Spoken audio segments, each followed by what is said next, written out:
The big game is fast approaching, but wait, you still haven't got your tickets. You've spent hours searching, but you're still confused about ticket prices. Time to stop searching.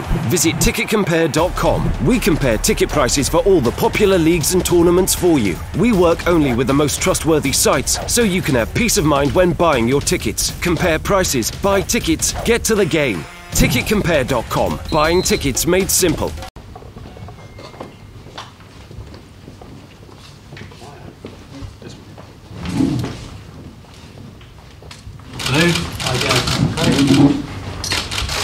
Afternoon, ladies and gentlemen. Good to see you all.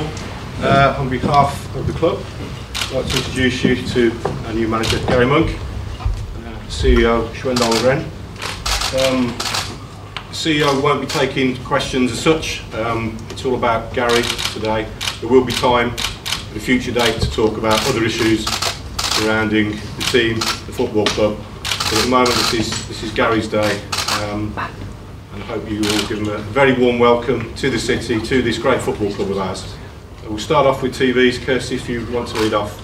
How quickly it happened, just when did they approach you, and did you have any reservations in your mind when you saw maybe what has gone on at this club in the past few months? No, of course. You know, obviously I was a manager out of work at that moment in time, and then I think during those periods you're always looking for what might come next. Football moves very quickly and changes very quickly. From my own experience, I know that very well. And then you're hoping that the next opportunity you might get is one that really, takes your eye and adds that motivation to yourself. And then, of course, speaking to these guys here and having those talks, of course, it was very quick after the game on Saturday, and then a lot of the time yesterday. So it's a very short process. But what I felt was aligned was the motivation and the ambition and just that connection of what we can do here. And yes, we're in a difficult moment as it is, and yes, that's the main focus right now. And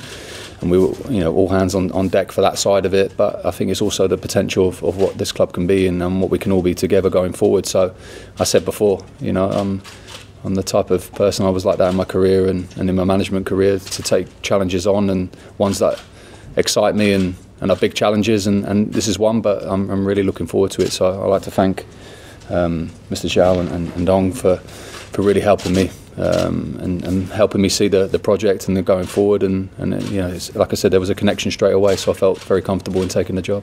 Can you confirm who your backroom team will be? It's not all been made official yet? No, still little bits just to finalise.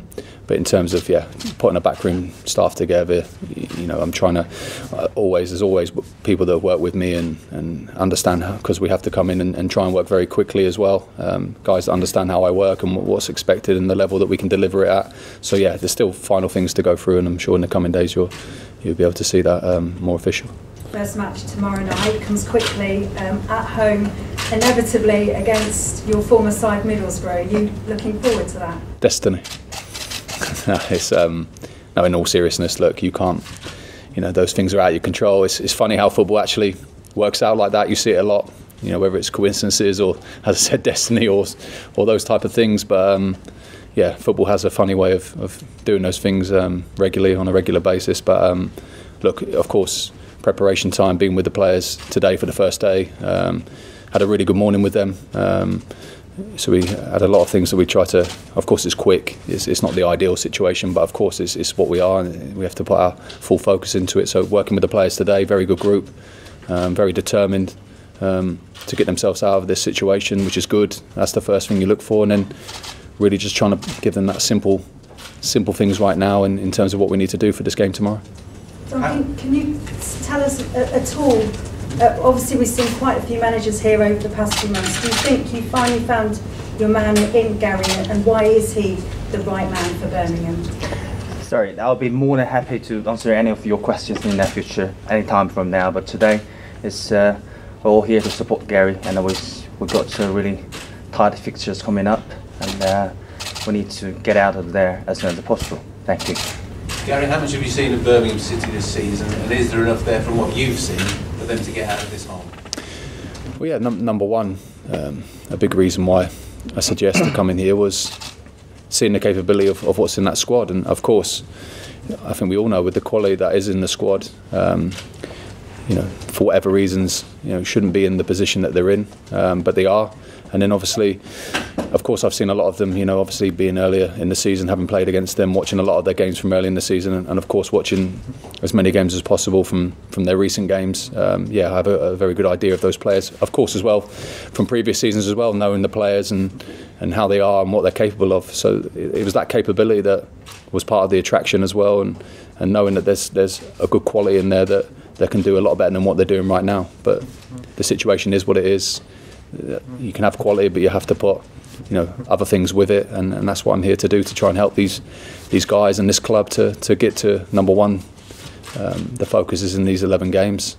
There is no magic wand, but if we can put certain things in place that can help them, hopefully that quality comes out, which we're confident it will do, and we can focus on these 11 games to make sure that number one, we remain in the championship. And then after that, as I said before, the talks and the connection here and the ambition going forward is in line with mine, so hopefully we can put something good in place after that. What was the mood in the players this morning? Because it's been pretty tough. Yeah. Birmingham City player, supporter, everyone around. Did you get the feeling that they've got the 1,000-yard stare, or that there is still a bit of hope there? No, not at all. I thought I was very. You're never quite sure when you come in.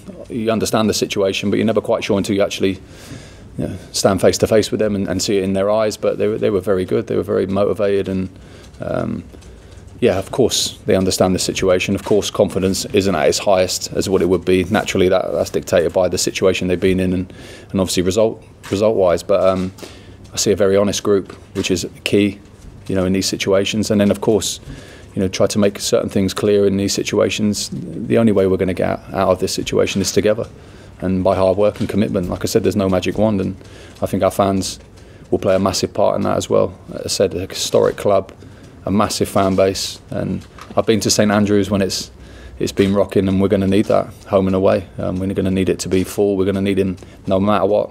I always said it, I think fans, when you grow up, I've been a fan of football since I was a kid. When you grow up, is to support that club through anything, and I think our fans are more than capable of doing that, and I'm sure tomorrow night and every game after that, they'll come in there. Their thousands, their packet, and they'll need to give these players that support, which I'm sure they will. What can you do or say to try and improve the goal scoring, because that's been a problem over this season? Look, I think it's one step at a time. I think it's certain things, of course, there's a game tomorrow night, so in terms of preparation today, we haven't been able to go through what you would say a full preparation, but what we've had to do is just identify certain things that can give us, or give the players, certain things to focus on that can give them that security and that confidence to go out there and play how we need them to play and how we want them to play and what they're capable of. But number one right now is that determination. We have to fight. We have to come off the pitch with, crawl off the pitch, if anything, in front of our fans and for ourselves and for the fans and for the club. And what I can see in this group, I can see it in their eyes. They definitely got that in them, and they definitely want to do that. And I'm sure you'll see that from tomorrow night onwards. Won't be long before you can get a barometer of what you're dealing with here, because some interesting fixtures, shall we say. Cardiff for the weekend, and then tomorrow night Middlesbrough. Yeah, but that's the championship for you. It's no let up. I think the beauty of this league is you've seen it throughout the whole season. Anyone can beat anyone on their given day or given night. So look, it's about focusing on ourselves, and as I said, we've had one day with them so far, but we've had a really good focus this morning, and it's about going onto that pitch and really putting their best on the pitch, their own, for ourselves, best step forward and give them the ideas that we're looking for. But of course, you can't put it all in one day. It is a process. It does take time. There will be ups and downs in these 11 games, but we're confident. That's why we came here. I believe there's enough quality in that squad, enough good characters, enough togetherness in there for us to focus on these 11 games and do well with them. Sorry, Dan. If you can't keep them up, it's a big task. Are you here for the long haul? Would you stay on? No, exactly. As I said, I look at the club itself. Take this particular situation, 11 games out of it. For now, let's put that to the side. The actual ongoing at the club, I came here because, obviously, with our talks, the chance to be a big historic club, and I've always said it, to work and put something good in place. You don't. I think any manager goes in with the intention of that, but having spoke to these guys and spoke about how my plan and what I think about putting things in place and how I want to be a manager is that's always the focus, and putting that foundation in place at a big club, a great club, historic club.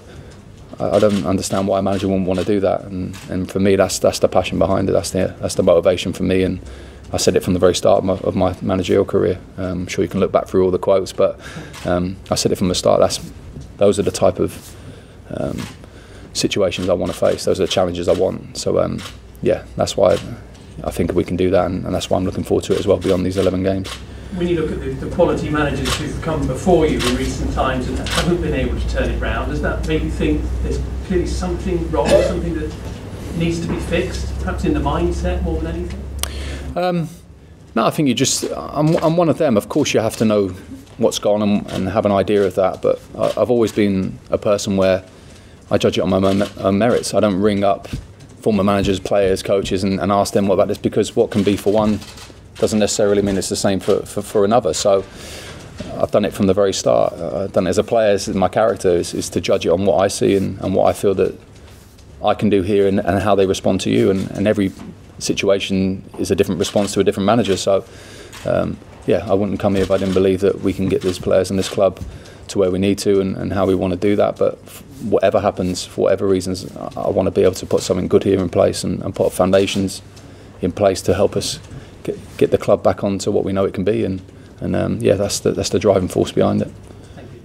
Did you learn any lessons from your time at Middlesbrough? Is there anything you bring from that here to Birmingham? I learn lessons every day, but I think throughout your managerial career, I think there's lessons to be learned. I'm still very early, relatively early in my managerial career. It's my 4th year, but I've had a huge experience in that 4 years. I've had a lot of things that have gone on in those 4 years, and I learned a great deal. And I think from all of that experience you bring into your next situation or opportunity, and yeah, of course it's that process that you always go through. But I feel confident in my work. It's been relatively successful in the short term that I've been doing it, and of course there's ups and downs, but that's management. But no, yeah, looking to put all those experiences into place here. Am I right in saying is it your birthday tomorrow? It is, yeah. What would be the perfect birthday present for you? It's the obvious question. No, look, it's a tough game. It's a difficult situation for everyone. It's not the easiest situation to go into a game. All I care about is that those players are going to give everything tomorrow night, and if they give that, I think that's what our fans want. That's what everyone wants. That's what the players want, and I think that's what gets the response from everyone. And they're good enough to win games. They're good enough to win tomorrow. They're good enough to win in all 11 games. But we know as well as anyone that it's not as easy as that. But tomorrow, I just want those players to get that confidence and feel that that support from the fans, and that would be the best present I could ask for. Garry, talk about ambition and the club's ambition. Yours. How far do you think you can take this club? As I said, it's one step at a time. I'm only focused right now on those 11 games. Everything else is put to the side. But of course, as I said, from discussions and with the opportunity, of course, there's that understanding of what could come afterwards. And of course, those things will be put into place in the background. But right now, everyone at the club is purely focused on these 11 games. We can't lose or take our eye off the ball in that situation. So today was the first day. We have a match tomorrow. It's one of those 11. It's the first one out of those 11. We can't think too far beyond that. But of course, behind the scenes, we'll discuss things as we go along and how we can maybe put things in place now to help with the future. But right now, it's all hands on deck and ready for these next 11 games. You signed a longer-term deal, but conversely, if after these 11 games, either side isn't happy, is there any form of break clause in the contract or anything like that? Look, we're not here to talk about that. I've just come to Birmingham. I'm only focused on doing a great job with Birmingham and focused on these 11 games and trying to have a great future with the club going forward. So that's not even in the thought process. It's about doing the best possible job in a short amount of time right now for Birmingham and for those players and for everyone at the club, the owners and the directors and everyone. And then, of course, the future hopefully can be bright for all of us. Thank you very much. We'll just break for radio for photo ops while the light is still with us, and then we'll come back to do curtains. That's all right. Okay. Yep. Yeah.